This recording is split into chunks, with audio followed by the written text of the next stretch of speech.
We reject the ideology of globalism, and we embrace the doctrine of patriotism. Not only will this tax plan pay for itself, but it will pay down debt. There are moral and legal obligation questions that I think we'll have to wrestle with as a society.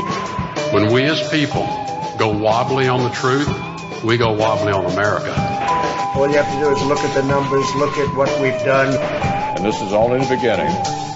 From 100.9 FM WXIR, this is Evidence of Design, and I'm your host, Jason Taylor. Evidence of Design is a live talk show about the political economy. We critique income and wealth inequality and support democratic values. Thank you for listening, and welcome. Good morning, everyone. It is Saturday, November 2nd, 2019. You're listening to Evidence of Design on 100.9 FM WXIR. I'm your host, Jason Taylor, joined by my good friends and co-hosts, Matt Treadwell. Good morning. And Mary Lawrence. Good morning. Also pleased to introduce a special guest today. We are joined by Dr. Lisa Cerami, faculty at the University of Rochester in the Department of Modern Languages and Cultures. She's also a member of the Electoral Working Group of the Rochester Democratic Socialists of America. It's the ROC DSA. And last but not least, perhaps most importantly, she happens to be Mary's roommate. Absolutely most importantly. In order of, reverse importance there. Exactly. So welcome, Lisa. Really appreciate having you on the show today. Thanks, Jason. Thanks for having me. This Definitely. is awesome. So for those who are new to the show, or even those returning on Evidence of Design, we mainly critique income and wealth inequality. We try to investigate why there's so much economic inequality in the world, where does that inequality come from, how it's informed by our politics and our political choices, and what effects that economic inequality has on society. Not just economically, not just in a morally unfair way, but how that transcends into other areas and domains like race, like sex, gender, and politics as well. Because our essential argument is that politics and economics are entwined. A lot of times people want to separate those things, and we try to argue that our politics directly affects our economics and vice versa. Poverty is not an accident, right? And so that's what we try to investigate. On today's show, we are going to be covering local elections. So if you're listening in Rochester, New York, we're covering the elections that are happening next Tuesday, November 5th. That is the general election for the local election this year, and there are a number of seats open, and polls are open on Tuesday, November 5th of next week. So on today's show, we're covering local elections. We're going to be talking about the Police Accountability Board, and also there's, I want to be delicate talking about this because we'll explain context surrounding this topic here, but we're going to talk about sort of the so-called controversy between, in the district attorney's race between incumbent Sandra Dorley and also the Democratic challenger Shani Curry Mitchell, and how apparently a political action committee funded by George Soros has bought $800,000 worth of ads in support of Shani Curry Mitchell and against Sandra Dorley. And so we're talking about that and how that's been covered and what effect that has entwined with sort of anti-Semitism and things, and how George Soros is used as kind of a tool of the right to really beat down, to use anti-Semitism as a cudgel, in my opinion, which is unfortunate. And so we'll be covering those things today, and this is a live radio show for you, so we want to invite you to participate, and you can do so in a number of ways. Matt, I hear we have an Instagram now? I don't know about that. But I do post videos of us sometimes on mine. Awesome. On what platform is that? Instagram. Is that your Instagram account? Yeah. Which is followers? It's sure. It's Venus, spelled like the planet, Lockjaw. LOCKGAW. It's all one word. Venus Lockjaw. Yeah. Nice. So we got to work on a EOD Instagram, it sounds like. But Venus Lockjaw, you can follow us there. We're also on Facebook, Radio EOD, Twitter at the same handle, Radio EOD, email radioeod@gmail.com. And last but not least, most importantly, give us a call, 585-219-8889. That's 585-219-8889. Stay tuned. We want to hear from you throughout the hour here on 100.9 FM WXIR. Election Day by the Replacements. And this is Evidence of Design on 100.9 FM WXIR. Let's talk about local elections right now. We have the opportunity to vote next Tuesday, November 5th. Polls are open from 6 a.m. to 9 p.m. So you're available, 6 a.m. to 9 p.m. to vote. This was also the first year, to my knowledge, that New York State was holding early voting, and so we kind of plugged that a few shows ago, and polls were open in various places around Monroe County. But actual election day, if you haven't voted yet, whether by absentee ballot or early voting, that's 6 a.m. to 9 p.m. You can find out where you vote. The Board of Elections should have sent you something in the mail.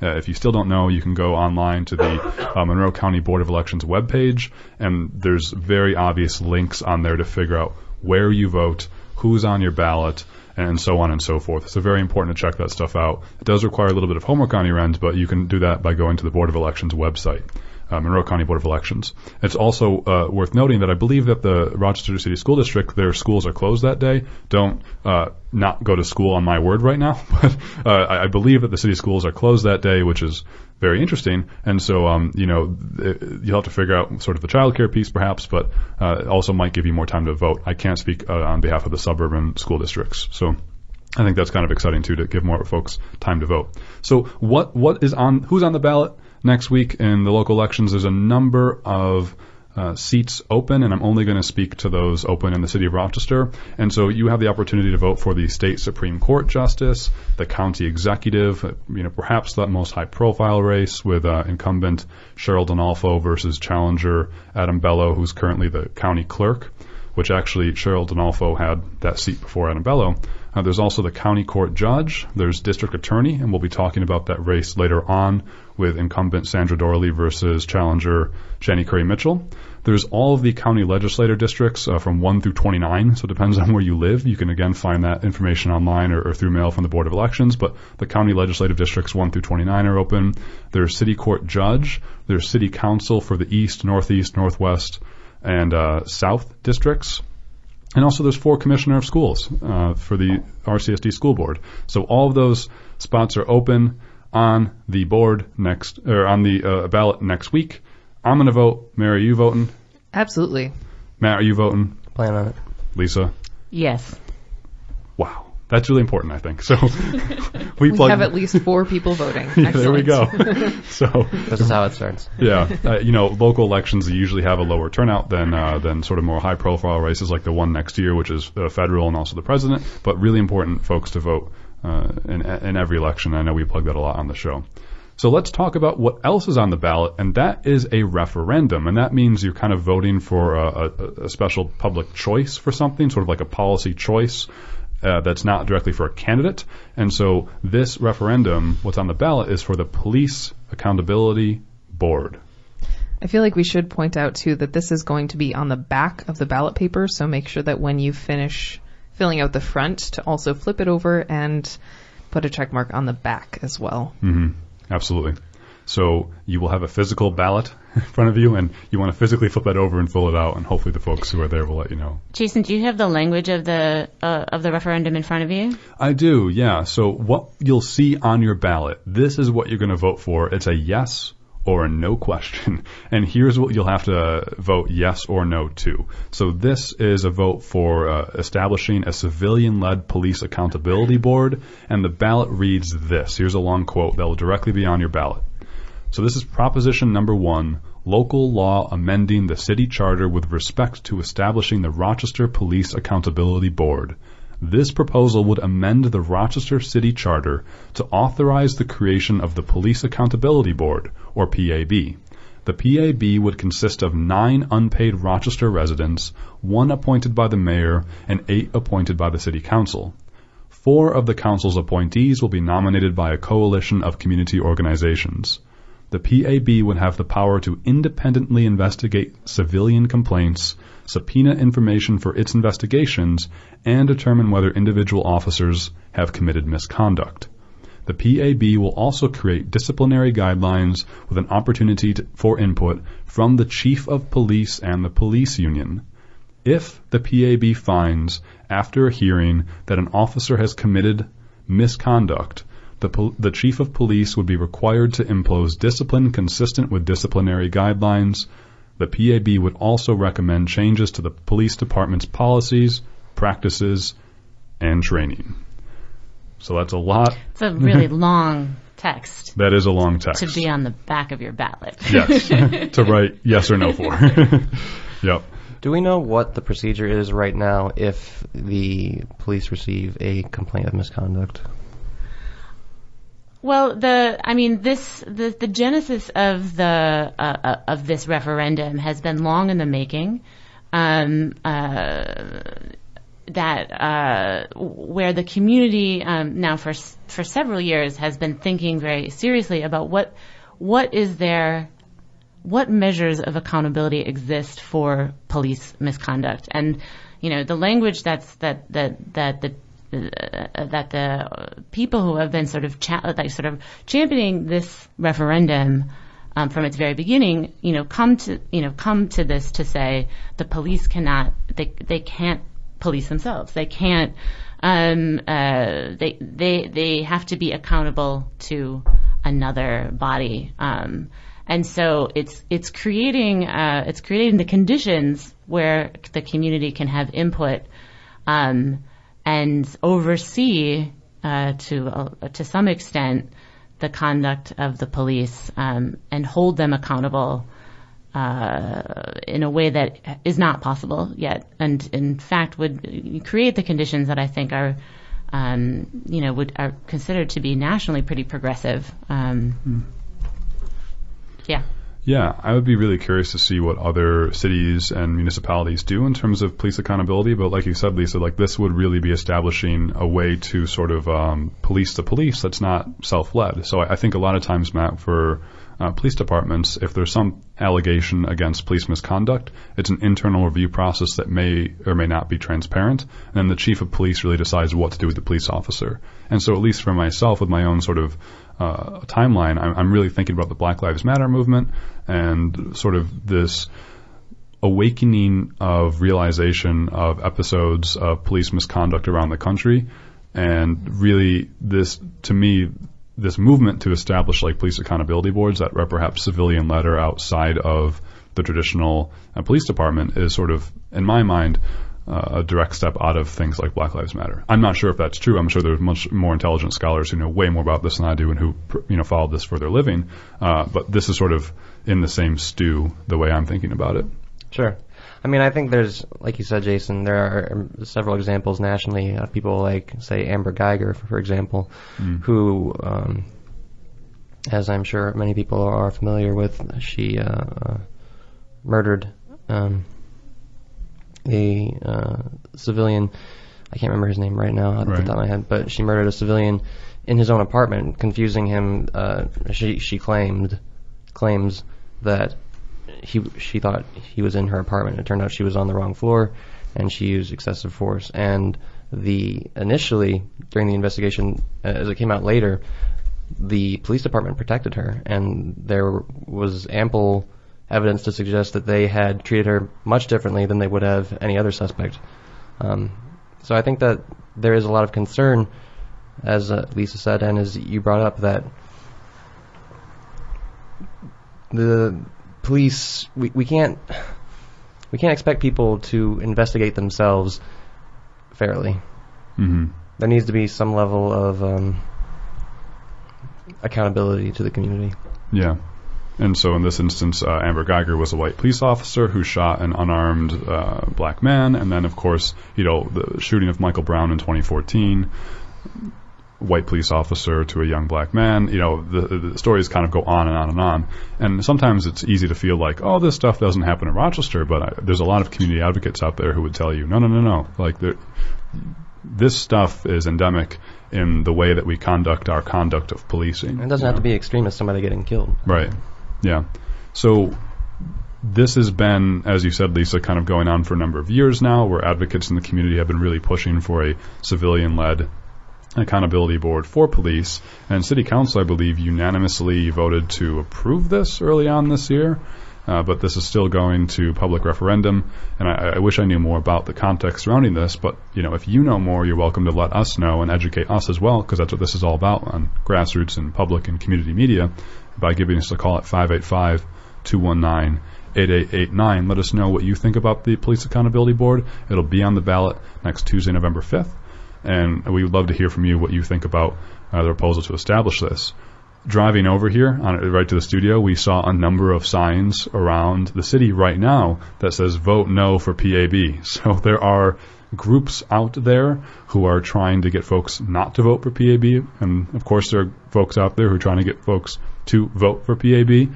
And so this, if you're seeing those PAB out there in the city right now, it's all about the Police Accountability Board and the establishment of it. Well, yeah. So can I say something that's a little bit more pointed and opinionated, Please if I may? It's not so amorphous. I mean, we know on the one hand who's advocating for police accountability and who's not. Or who's advocating against police accountability. And what was, notable, it's kind of interesting about the signs that we saw on the way out here is that, they say, PAB vote no or something very simple. The sort of the context of whatever that means is largely eradicated. But what it is it's on the highway. So it's on these spaces that are largely not, not places where one can advocate for that one that to a certain that have there are limitations, legal limitations as to the canvassing potential of the side of the highway. We want to put it that way, and to see all this stuff out in this definitive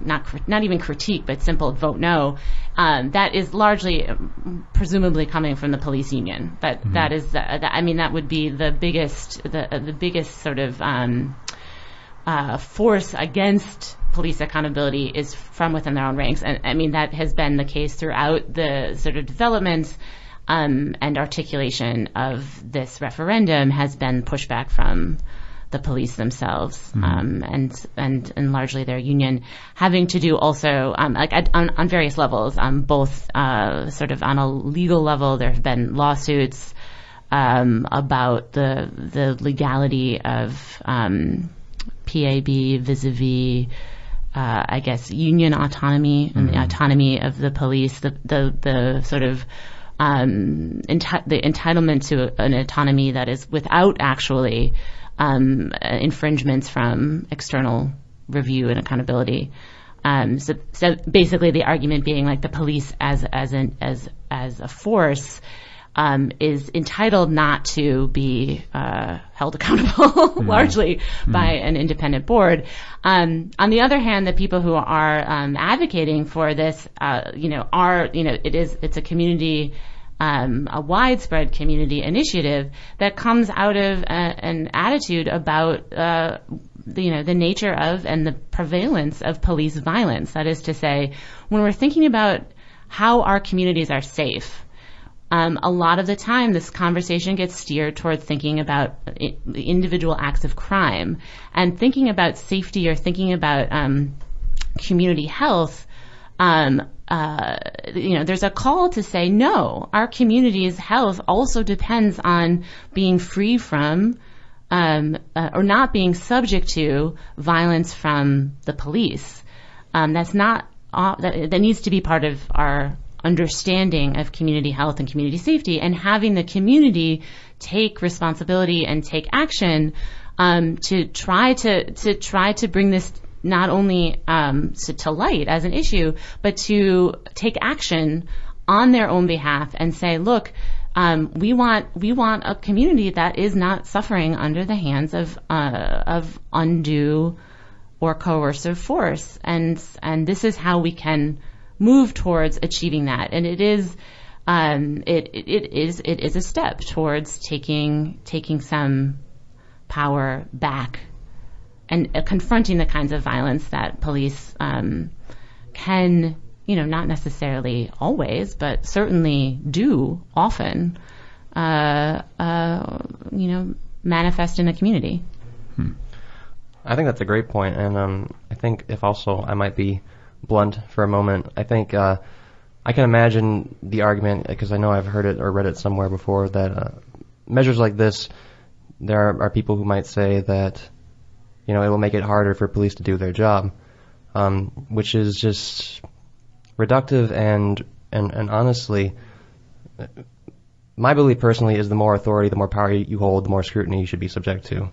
And if you're going to be a police officer, that is an enormous responsibility that needs to be respected, not just by the community to the officer, but by the officer to the community. And so I don't think it follows that this sort of thing is unnecessary or perhaps debilitating to the carrying out of a police officer's duties. If anything, I think it should serve as a guideline. Mm-hmm.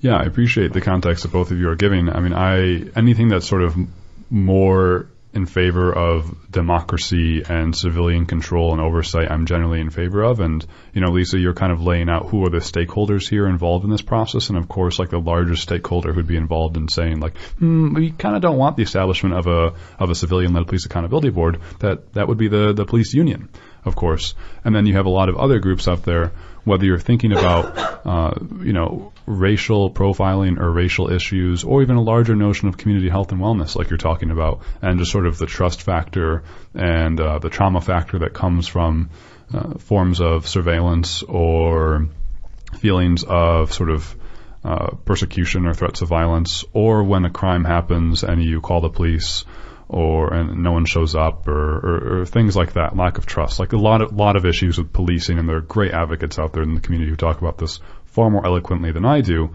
I'm just sort of generally in favor of the idea of, let's have like more civilians, unpaid civilians involved who are looking at the oversight of how we conduct our policing, and I generally am in favor of that as a good thing. As a larger notion, like the trust factor of policing and transcending the horrible legacies of sort of racial profiling at the hands of law enforcement and our government is really, really hard to transcend. And I think this is why we have those issues for a lot of reasons. Do you want to? Okay.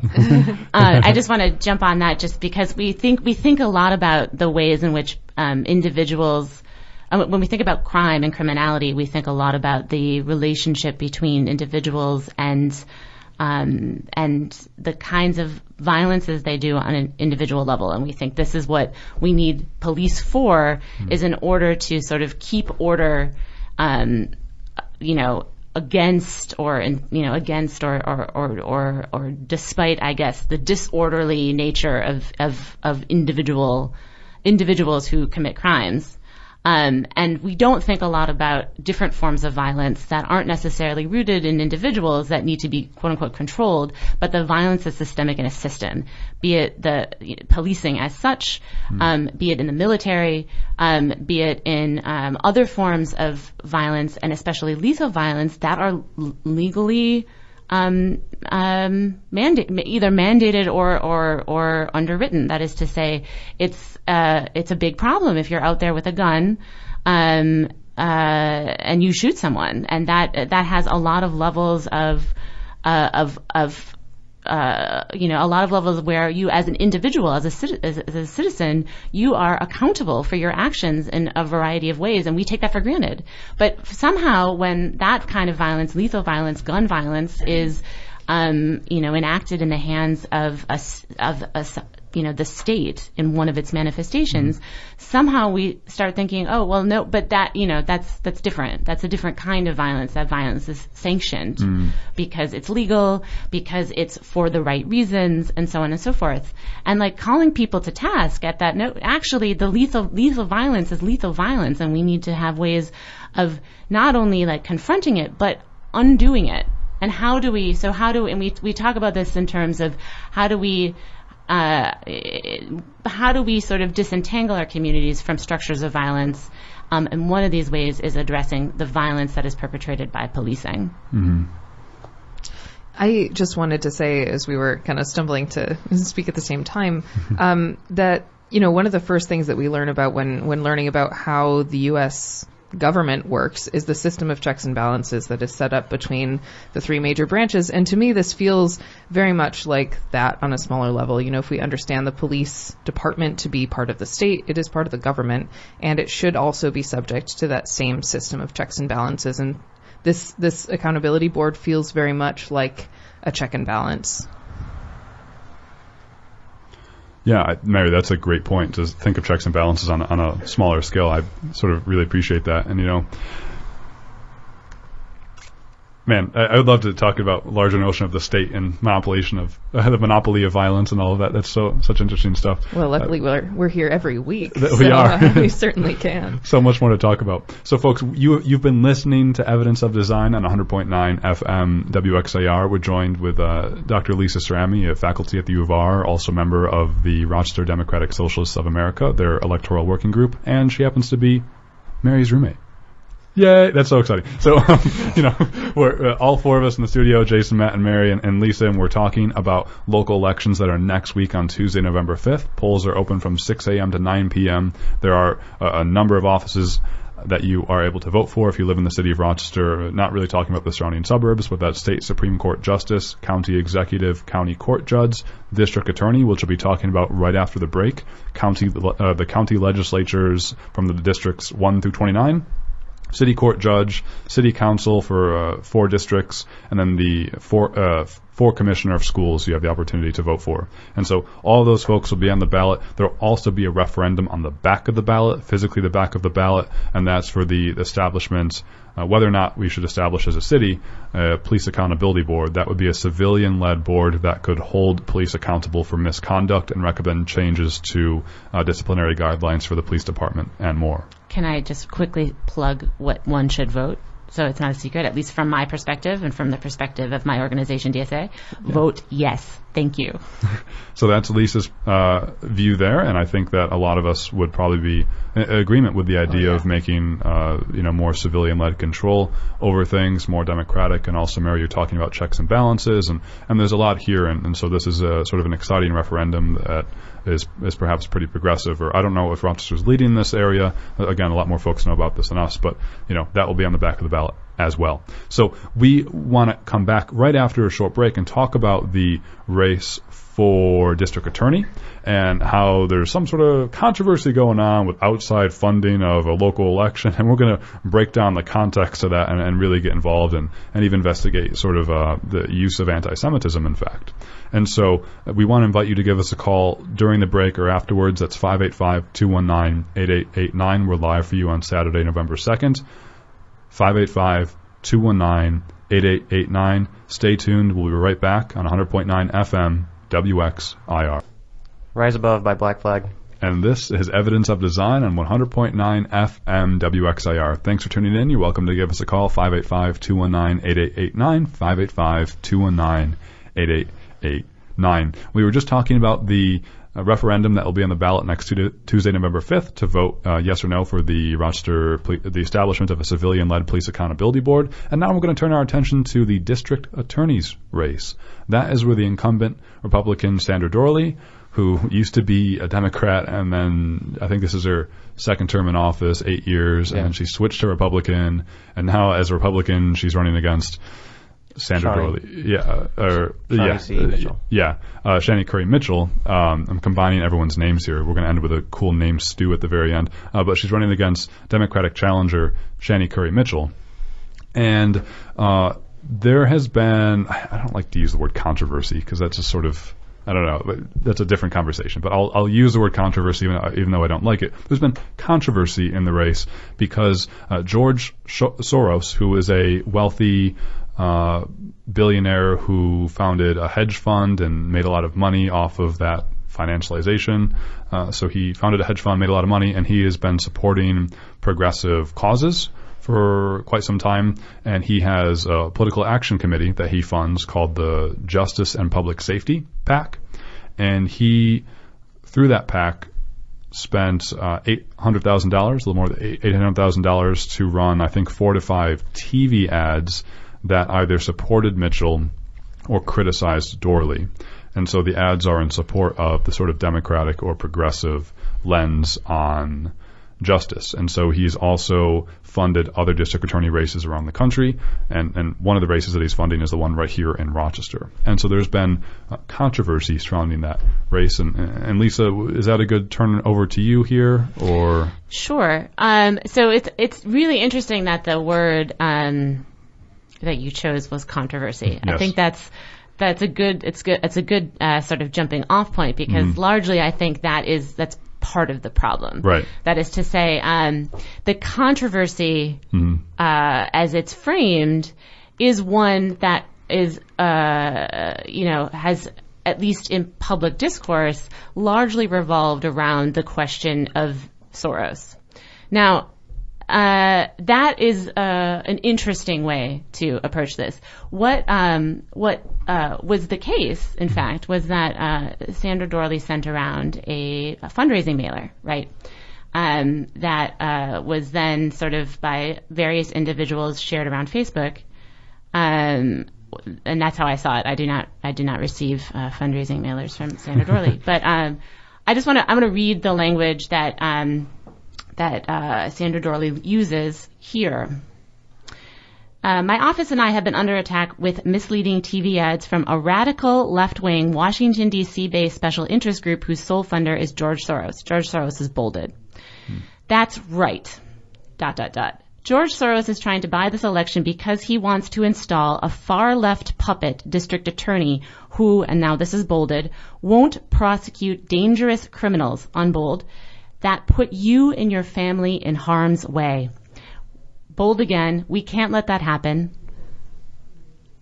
Unbold, we must fight back and send a message that law and order is here to stay in Monroe County. Now, on the face of it, one, I guess, could come away with the idea that the controversy here is the figure of George Soros and his role as an quote-unquote outsider, which is clearly established here as someone based in Washington, D.C., although I believe his resident state is New York currently. This ad or this fundraising letter surely figures him as the center. The question is whether or not that's actually the center right. At all.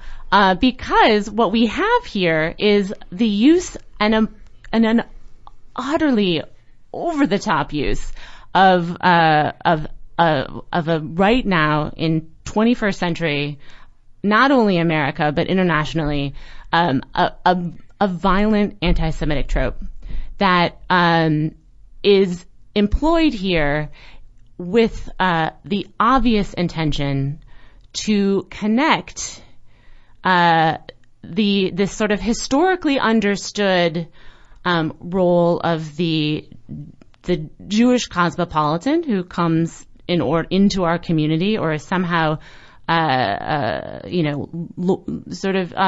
established as a powerful agent who controls people toward an end. And here that end is the end of making our communities less safe. That is on the face of it just a incredible use of this trope toward the end of vilifying and dehumanizing people in our community. What's then especially interesting about it is that the way that it's talked about in the media, the way that it was sort of reported on in the DNC, in city newspaper, WHAM 13 are three places that I've noticed this, were all questions about the propriety of Soros attacking Dorley. And not at all about the question of what does it actually mean to suggest that Shani Carl Mitchell, a member of our community, is a non-human, a puppet, who's being controlled in order to devastate our communities. What kind of a claim is that? And how is it that claim can just persist without any feedback from other people in the community? It's really crazy to me that this was the case. We've had in the last couple of days independent media and Reclaiming the Narrative, for example, has mentioned this. This is something that a city councilman, Mitch Gruber, has brought up publicly. But after weeks of there being a controversy, as you say, circulating about the propriety of this outsider meddling in our elections. So I think this is a really interesting, if I may just keep talking, interrupt me at any time. I think this is a really interesting moment, interesting and terrifying, because we have, on the one hand, a pretty robust conversation that's happening about anti-Semitic tropes. We hear about them a lot. Yet this is not one that we necessarily hear of, and we certainly weren't hearing about it in this moment. And on the other hand, the rising tide of right-wing violence against Jews and other communities that is attached to this exact trope. That is to say that it intersects with this idea of fear-mongering through using the figure of George Soros in election, especially in election moments, where a right-wing candidate will claim that Soros is behind some masterminding of community disintegration. And we see that most prominently and most horrifyingly in Hungary, where George Soros was plastered in Viktor Orban's campaign on billboards everywhere with a picture of him with bolt cutters and a line of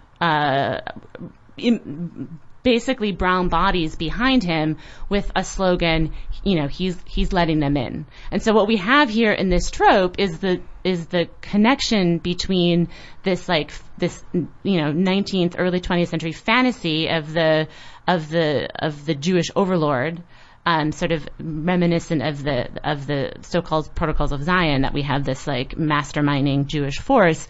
But here in our case in the 21st century, one that is degenerating our communities because they're letting in undesirables, non-humans, infections, and so on and so forth, however you want to claim that. But that group, that charge is not necessarily against Jews. That is against any community that has now sort of achieved or sort of is being demoted, I guess, to the same rhetorical position as Jews had in the 30s. Mm-hmm.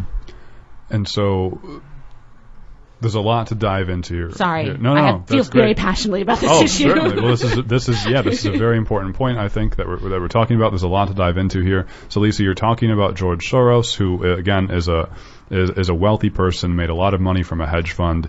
He happens to be Jewish, and the right wing, the alt-right, people who are anti-Semitic and racist and xenophobic and who play on anti-Semitic tropes, not just nationally but internationally. You're referencing Viktor Orban, who's either the president or the prime minister of Hungary, which is turning into very reactionary against immigrants, and also trying to characterize George Soros, who happened to run a university there, as sort of invading the country and destroying normal values. So this is not just a thing who's this guy that's being made fun of. It's repeatedly used as a cudgel. The right wing uses it as a cudgel and using anti-Semitism as a form of violence. And so I even think that, I don't know if Trump himself has retweeted things related to that, but people around Trump's orbit has played into the Soros controversy as well, i.e. Being anti-Semitic against Soros. And so this is, a bigger issue that you're playing into, that it's not just this one case of this guy donating money. There's a thing here, right? Yeah, that's why I want to use, in this case, I really like the word trope, because it is a thing. It is a thing, and as a thing has meaning that carries with it, and is purposeful. And this is really important, independent of whether or not the person employing that trope is anti-Semitic, or whether or not we even need to make that claim. Because I think that's, at this point, with the use of this in and of itself anti-Semitic trope, it's not the point. And so what's interesting about the way that it's deployed by the right wing is that I'm confident that there's a sizable proportion of people who want to use this trope, who actually it's not about their anti-Semitic animus. And they would probably very violently deny that they have anti-Semitic animus, or that is what is being communicated. We don't actually need to wonder what is being communicated, actually, though. It's not a wonder whether or not the person issuing these tropes or using these tropes to this end harbors secret anti-Semitic feelings. It's that on the face of it, these ads are used in order to defame, in order to dehumanize, in order to strike fear in the hearts of people about a community that there's no reading between the lines here. When you talk about refugees, when you talk about immigrants, when you talk about incarcerated or formerly incarcerated people as non-humans, then that is what you're doing. You are, in your speech act, embodying an attitude that on the level of the administration or on the level of legislators might not have lethal repercussions. On the level of violently anti-Semitic people who then will, at some level, informed by these rhetorics, will then go on to murder and attack other people in the community. That is where we see the lethal effects of this rhetoric. Mm-hmm. And that is where we see, in many cases, the most obvious anti-Semitic displays.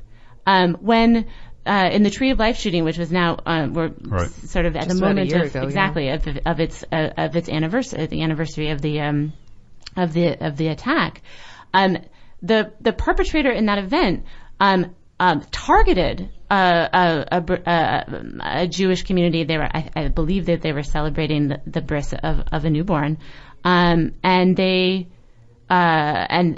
as such attacked the synagogue with an understanding of this sort of weird rhetorical connection between Jews as sort of the overlords and as the harbingers or as the instigators of communal dissolution through quote unquote letting in immigrants. And it just happened to be the case that the Tree of Life had a robust program for help for refugees, and that these are brought explicitly together in the act of violence, in the act of murder, is something that we really need to pay attention to, and we really need to pay attention to the relationship between that and the way that this trope, especially by the right, is deployed, and on a national level, but here, as we see, on a local level.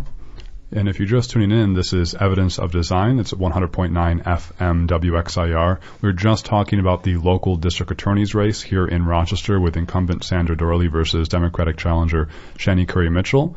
Sandra Dorley has released various statements, especially to her funders and the local GOP, that criticizes George Soros, who has supported Shani Curry Mitchell's candidacy here locally, and she's criticized George Soros in a way that explicitly doesn't just suggests, but explicitly says that, there's outside folks coming in to take over election, big folks from Washington using their money, talking about sort of George Soros using what you're talking about, Lisa, like these very explicit references. It doesn't matter if the individual person sending these messages is anti-Semitic or racist, but they're playing into that narrative, and therefore I would say it's wrong, and you shouldn't characterize it that way. If I may play devil's advocate for a little bit here, though, there is Minnesota Democratic House of Reps member Ilhan Omar. She was in the news a lot over the summer, and she was accused of anti-Semitism. And she talked about, she said kind of in reference to Israel, why is Israel doing its sort of policies that it's doing and trying to take over land or be more sort of militaristic against the Palestinian people? She said it's all about the Benjamin's baby. And that got a lot of pushback because of sort of the idea of the connection between Israel, Jews, money, controlling. Is there something, Lisa, in your mind that strikes a difference between Omar's comment, like it's all about the Benjamin's baby, and what's happening here in Rochester with Sandra Dorley and the claim of George Soros using money to help Shani Curry Mitchell? Well, yeah. I mean, on the one hand, it's not exactly what she said. It doesn't matter so much, but I think it does matter that we have two different discursive spaces, one in conversation and one in a pointed written document that has that has an obvious agenda. This is a fundraising thing, and the conversation that you're referring to, or sort of the back and forth that you're referring to, was an utterly different speech context. Be that as it may.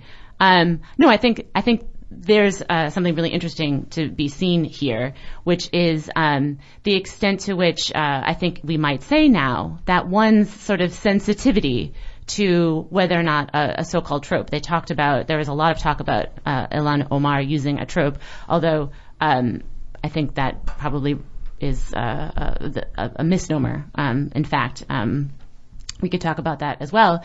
The sensitivity to anti-Semitism, discursive anti-Semitism, is largely based in one's political orientation. That is to say, what was interesting about what happened after Ilhan Omar's statement, or sort of Twitter, I think that the All About the Benjamins was a Twitter back and forth. The immediate and vociferous attack on her, that was nominally directed toward her use of this anti-Semitic language, was from the right. That is to say, a right that says, that sort of consolidates then publicly what we understand to be anti-Semitic statements. That is to say, what we then understand to constitute an anti-Semitic statement is informed by the discourse that emerges after what is then used as largely a political event. That is to say, either Republicans against Democrats, or left and progressive Democrats against more centrist Democrats against left and progressive Democrats, and so on and so forth. Rather than sort of saying anything specific or historically accurate or contemporarily accurate about what constitutes anti-Semitism today. Can I just interject that I think to make it a little bit more clear, from the way I understand what you're saying anyway, the right's understanding of anti-Semitism is any speech that is against Israel, which is not necessarily the case. Well, that's true. So that would be the specific instance in this case. When I say, like, your identification of anti-Semitism has largely to do with your political orientation. This is one space in which that plays out. That is to say, one has a political stake in questions about Israel that then manage to inform what constitutes anti-Semitism per se, discursively, because that is what we're talking about. When I talk about discursive realities, I'm talking about what are we talking about? Like, what has meaning is largely informed by what people are talking about now, and those conversations have, on the case of anti-Semitism, largely been informed on the right. So then it makes sense why it's like, oh, we don't even know this is we don't even know this is anti-Semitism, which I think is the case largely locally. There's a question of like, oh, I didn't even see that. I didn't even know. Right. It's like, so people, and even people who are responding, I've seen people responding online who are angry about the attack on Shani Curran Mitchell, aren't actually even identifying the extent to which this is a radically anti-Semitic trope, because we don't talk about it. We don't talk about that. And why don't we talk about that? Because the people who talk about anti-Semitic tropes, the people who talk about anti-Semitism today, are not talking about this. Right. And this is the form of anti-Semitism that intersects with a violent attitude about immigration, about Islamophobia, and so on and so forth, where their political orientation lines up with an anti-outsider agenda, however you want to understand outsider, and that anti-Semitism is then unseen and undiscussed. I mean, in the case of Ilhan Omar, it brought on this wave from the right to quote unquote send her back. Yeah. Which is, which is just like, you don't even have to really unpack that. No. Very, very explicit, yes. And I think that's a great point to bring up, is also who is making these criticisms, and how, especially in Ilhan Omar's case, how she was targeted afterwards, specifically for her religion and her ethnicity. Right, where we see then the intersection, because, and again, like, if you think some Meghan McCain, who went on about how deeply wounded she was that Ilhan Omar said these anti-Semitic things, to the extent that she's crying in her pain, she's not even though she's part of this discursive space, she's not the one that's like sending Ilhan Omar death threats. Right. There is a community, but we know that there's a community of communities of reactionary, right-wing people who aren't necessarily the ones with these like discursive powers or power, legislative power. They're the ones that then, however, end up being provoked into forms of violence against individuals. Right.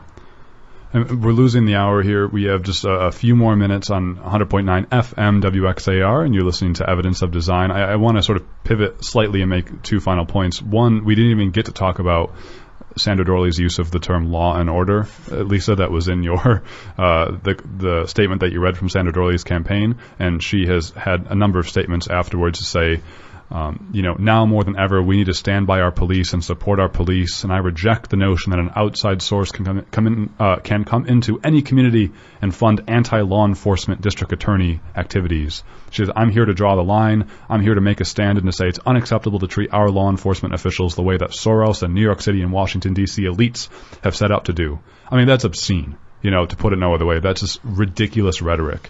And I think there is a safe space to have a dialogue here about outside funding of campaigns. We didn't even get to talk about, Mary, political action committees and 2010 Citizens United decision. But if Sandra Dorley, who's a Republican, is so angry at outside funding of campaigns, why did she switch to the party that supported and voted for in the Supreme Court, made the decision of Citizens United happen, where you can essentially have unlimited campaign contributions because corporations are people.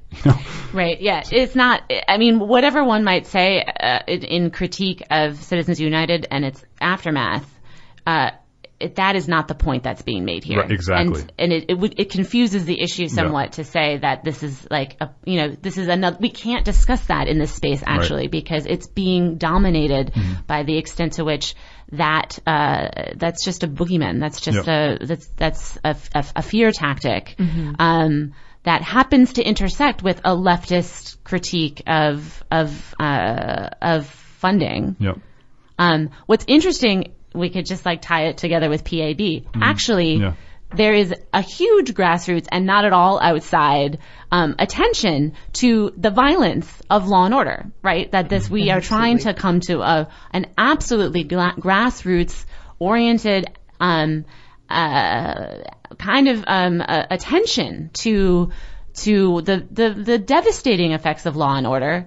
That's not at all a matter of it being something beyond Rochester and being sort of mapped onto it. That's our thing. And this also obscures that. That is to say, it almost goes as far as to imagine that the only critique to police, the only possible way of thinking about police accountability is something that is being delivered from the outside. And that's actually in absolute contrary to the fact of this referendum now being on the table. Yeah. I wanted to bring up as well, just briefly, that this bringing up George Soros as sort of the enemy distracts the conversation totally away from the actual candidate and what the actual candidate, who is local, Shani Curry Mitchell's platform is. It's a total distraction. Yep. Totally. We're going to have to end it there, folks. We could go on for a lot more time, but I really appreciate you tuning in to 100.9 FM WXAR and also our show, Evidence of Design. I was your host, Jason Taylor, joined by good friends and co-hosts Matt Treadwell. Thanks for being here. And Mary Lawrence. Thank you. Also joined by Dr. Lisa Cerami, a member of the Electoral Working Group at the Rochester Democratic Socialists of America, a faculty at the U of R in the Department of Modern Languages and Cultures, and she happens to be Mary's roommate. And so, Lisa, thanks a lot for being here. Thanks for having me. I want to keep playing that up. So we're live for you every Saturday from 11 a.m. to 12 p.m. here on 100.9 FM WXIR. Up next is the Esquire Hour. They always put on a pretty killer show. And don't forget, I don't want to say that. I'll be voting on Tuesday, November 5th. All of us at this table will be voting on Tuesday, November 5th between 6 a.m. to 9 p.m. for all of the things that will be on the ballot, all the folks running for office, and if you live in the city, for the Civilian-Led Police Accountability Board to vote yes or no for that. I'll be voting. I'm a cool guy.